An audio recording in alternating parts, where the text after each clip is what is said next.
Part 1. You will hear Kevin Brown asking for information about renting an apartment through an agency. First, you have some time to look at questions 1 to 5.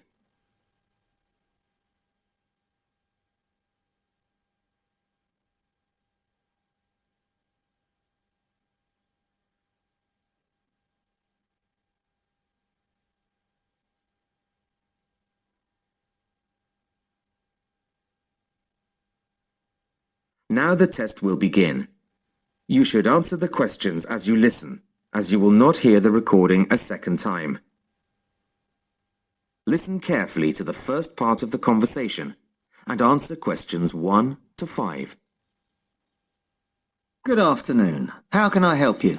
Hello, my name's Kevin Brown. I saw your advertisement in today's local paper, apartments to let in all areas of the city. Yes, Mr. Brown. We currently have several properties available. What part of the city were you thinking of? Well, city centre ideally. Okay. And what price range are you interested in? I don't really know. What have you got? Well, prices start at £400 a month, going up to £1,000 a month. Okay. And what's the difference? What does the price depend on?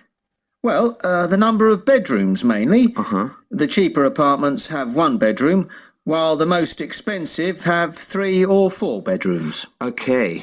2 bedrooms would be nice. So I'll say 2 bedrooms up to $600 a month. Mm-hmm. Do you have anything like that? Right, sir. We have... just give me a moment, please. We have 2 properties that might interest you. One is in North Street. It's a very nice apartment, but it's £750 a month. But that includes a private parking space. $750. That's a bit higher than I'd like to go, really. Do you have anything less expensive? Yes. We have another one at £625 a month. 625? All right, that sounds interesting. Where is it? It's in Cornell Road, at number 12B. I don't know that. How do you spell it? It's Cornell. It's near the park. I've never heard of it, but I'm sure I'll be able to find it on a map. Before you hear the rest of the conversation, you have some time to look at questions 6 to 10.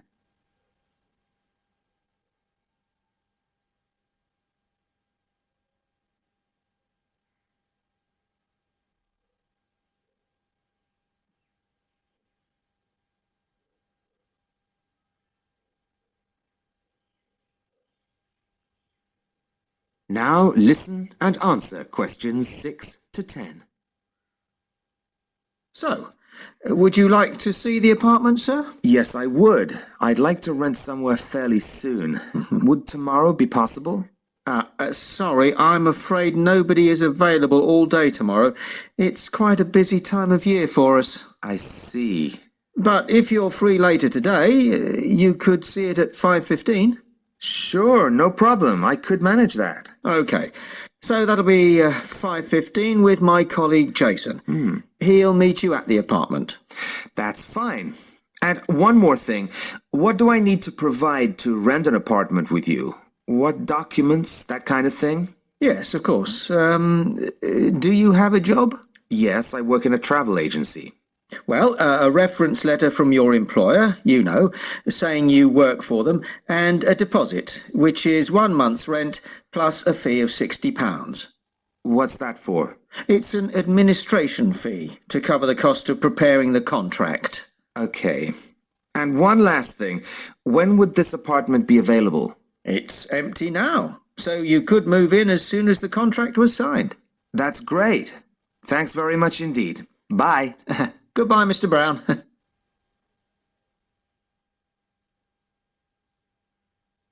That is the end of Part 1. You now have half a minute to check your answers.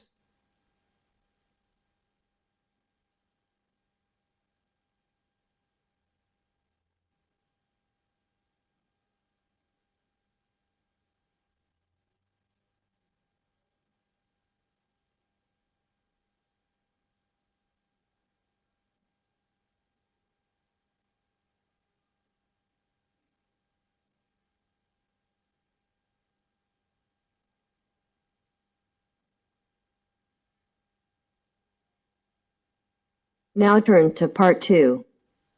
Part 2. You will hear two first-year engineering students discussing their project on devices which have been specially designed for use in developing countries. First, look at questions 11 to 14.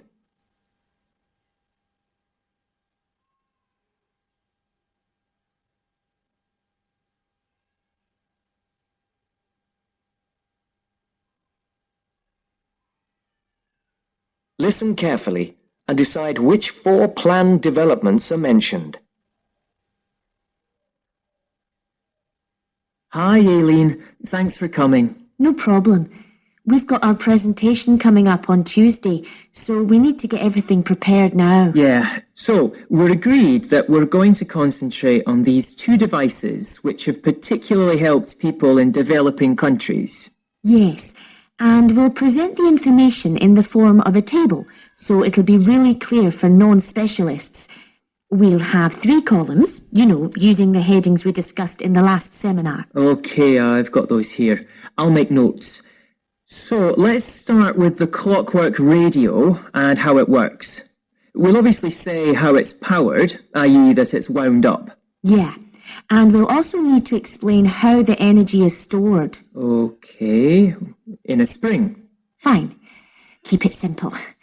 But we also need to say that the thing which makes the mechanism so special is the inclusion of a gearbox, which makes it possible to release energy extremely slowly.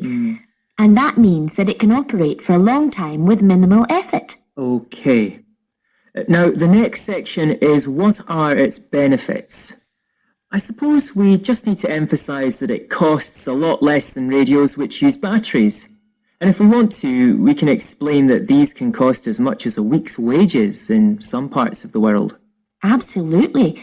And related to that, of course, is the fact that people don't have to depend on buying anything in a store, which in remote rural areas is really important. And then in the developments column, I think the most important thing we need to say is that the combination of the wind-up mechanism with a solar cell means that during the day it runs on the sun's energy, and you only have to wind it up when it's dark, which makes it a much more attractive option. And that's probably that for the radio. Yeah.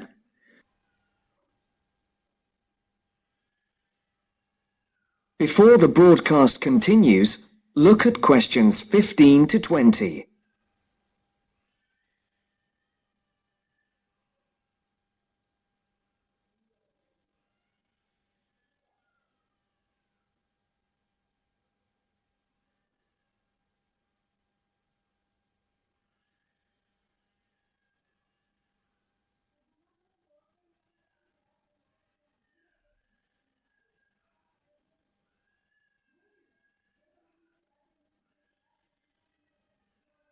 You will now listen to the second part of the talk. So we'll then move on to the solar box cooker. And again, let's keep the description of the mechanism very simple. We need to say that it uses sunlight rather than conventional fuels to cook food. But we also need to explain 2 elements of why it's so efficient. Yeah. The fact that sun's rays enter through a plastic cover. Better call it a lid. I thought it was made of glass. Not according to my research. Okay. And then we just say that light is transformed into heat and... Because it has a longer wavelength means that it gets trapped. And so it cooks the food. Good. Right. And then where do we begin on the advantages? There's so many. I suppose we have to begin with the fact that you no longer need to cut down trees, which brings a whole raft of other benefits in its turn. Sure. And related to that, I think we need to say that because dung is no longer needed as a fuel for cooking, it can be used as a fertiliser. Which leads to better harvests. And then there's the fact that there is absolutely no smoke. I was reading somewhere that there's a huge incidence of lung complaints, especially among women and children who have to breathe in smoke from conventional cookers. So that's another plus point. Yep. And then we need to say something about the way cookboxes have been improved. I think we can emphasise the fact that a reflector is often added at an angle to the lid to maximise the amount of light entering. Yes, good point. And also, I read about the fact that the floor or base of the box is raised, which improves heat retention. Oh, and I think we should mention the fact that many of the new boxes have a sloping or inclined lid, which increases the surface area to capture the sun's rays. Yes, that's a good point to finish on, I think. So, I'll write up that table on an OHT if you like, and we're all set for our presentation. Yes, great. If there's anything else that you think we should discuss.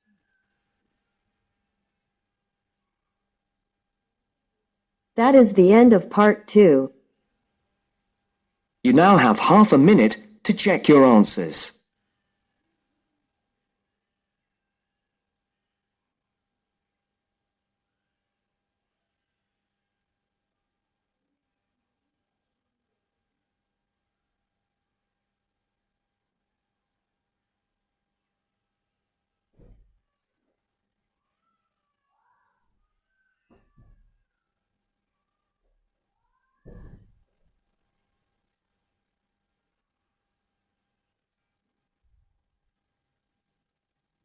Now turns to part 3. Part 3. You are going to hear a conversation on rivers. First, you have some time to look at questions 21 to 25.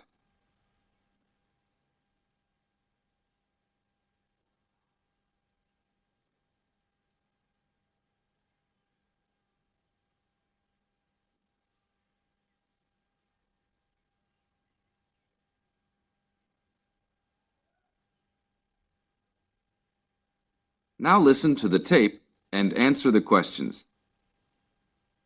Please tell me about the current state of the Amazon. We have increased deforestation, increased human population relating to deforestation, and a role of fire in the Amazon on a scale that's never been seen in history. At the same time, you can see progress in trying to counter that negative trend. How do you see this? We see this in the creation of national parks and indigenous areas, and efforts to fund sustainable development activities for locals. We see both good and the bad, and it's going to be a race to finish. I understand that you started the Minimum Critical Size of Ecosystems project. Could you tell me about it? A number of years ago, it became apparent that those practicing conservationists didn't have the scientific information available to properly design a conservation area. They didn't know how big it had to be, right? People were learning that as forests fragment, the fragments begin to shed species after they become isolated, so they end up becoming poor examples of what they had been. This relates to the size of the fragment. Do people still study this? Yes, there is a rich subfield of conservation biology that looks at the efforts of fragmentation. One of the consequences is a general policy response to set up protected areas that are fairly large, something on the order of 1,000 square kilometres.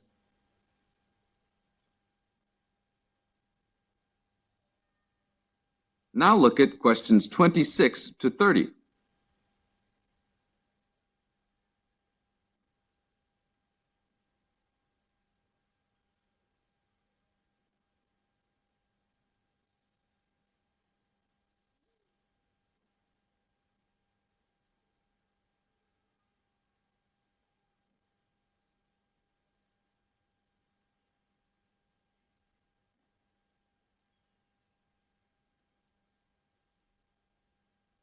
As the talk continues, answer questions 26 to 30. Can you talk a little bit more about the forest fragmentation?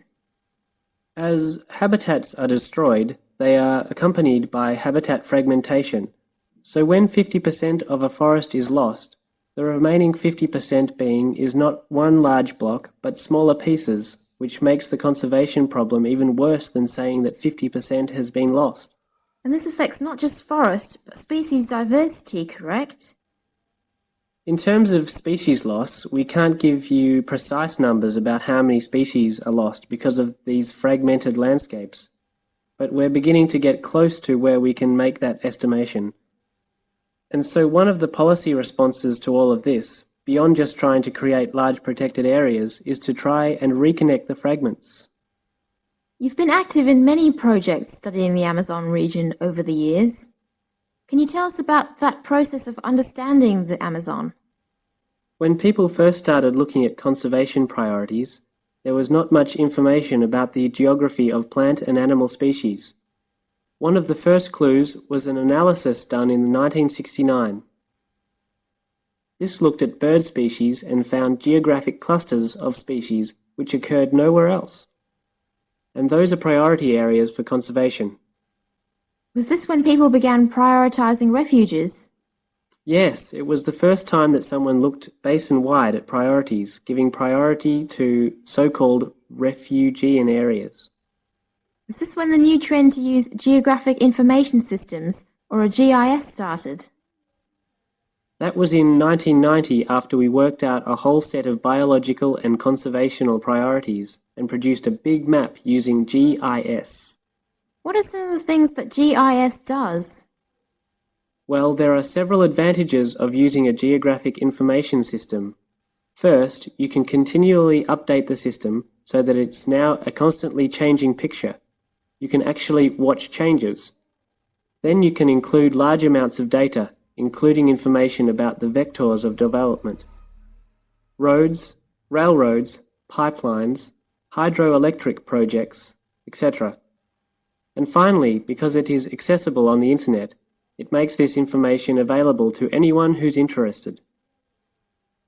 That is the end of part 3. You now have half a minute to check your answers.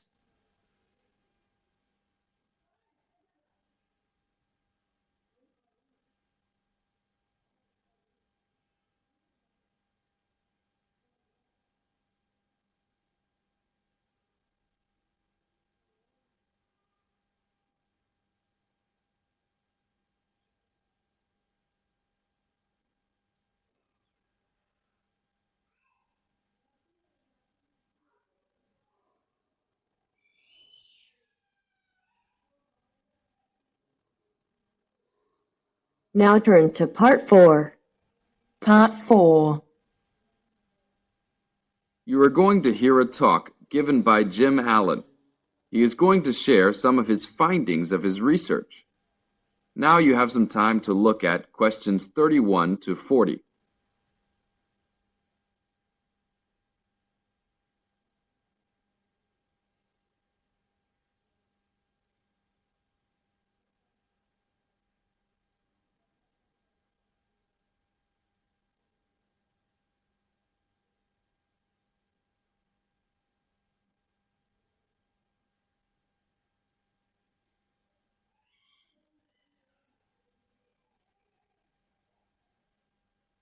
Now, listen carefully and answer questions 31 to 40. Good morning. Today we'll be hailing from Jim Allen, who will be sharing some of the findings of his research project from last term. Jim. Thanks. Well, to start with, a little bit of background about the project. As you can see, our title is something that is relevant to everybody in this part of the world: water safety. These days, there's a lot more to water safety because of the increasing number and range of boats and other things people use on public waterways. I'd become interested through reports on radio about the number of incidents involving small powerboats and individual watercraft such as jet skis. It seemed to me that because these craft were essentially recreational and didn't require licenses to use, there was very little opportunity to influence the users towards being safety conscious. So, I decided to make this the focus of the project. For the research, we mainly relied upon talking to people, asking them questions in preference to using a written questionnaire. We interviewed a wide range of people at a number of popular swimming locations over 2 consecutive weekends and asked them what they'd observed or experienced themselves. The respondents were both male and female, but the men were just slightly in the majority. We were pleased with their willingness to talk about the subject, and all told, interviewed 145 people over the 2 weekends. So, what were the findings? As you can see, 86% of people reported having had some type of problem. A surprisingly large percentage, 27%, commented that they had found it necessary to shout at an offending powerboat. But the main type of problem was the deafening sound that some of the boats made. On occasions, this led to swimmers deciding to move to another location. So what strategies did people adopt to ensure their own comfort and safety? Let's have a look at the figures. First, it was noticeable that there were often distinctly different answers between men and women. It was mainly the women, for example, who said they should try to choose places where boats couldn't go, whereas it was usually the men who said you shouldn't have to move if you were there first, so you should shout at them if necessary. Both men and, it was women who said you should call the authorities if the situation gets too dangerous or the powerboat drivers are acting irresponsibly. Then, I had thought it would be mainly women, but both sexes made the point that above all, it's important to get children away from any possible danger. Men were very aware that jet skis could be unpredictable in inexperienced hands. They also made the point that it's much safer to have your car nearby and clearly visible to any watercraft if you're swimming in a relatively remote spot. Finally, wearing visible clothing, men didn't think it was quite as important as women, but both gave it a high safety rating. When we asked them what they thought the government should do to help solve the problem,